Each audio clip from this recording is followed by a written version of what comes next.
2 डिसेंबर 2019 मुंबईतील माहीम बीच. सायंकाळी साधारण 4:30 वाजता स्थानिक पोलिसांना एक संशयास्पद सुटकेस आढळून आली. ही सुटकेस समुद्राच्या लाटांबरोबर किनाऱ्यावर आली होती. पोलिसांनी सुटकेस उघडली आणि जे दिसले ते पाहून त्यांचेही डोळे विस्फारले गेले. त्या बॅगेत माणसाचे तुकडे होते.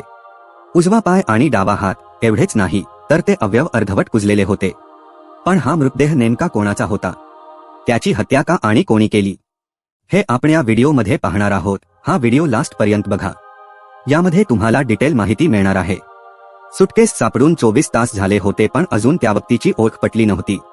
सायन रुग्णालयाच्या फॉरेन्सिक विभागाने त्या बॅगेत सापडलेल्या हातांच्या बोटांवर शाई आढळली.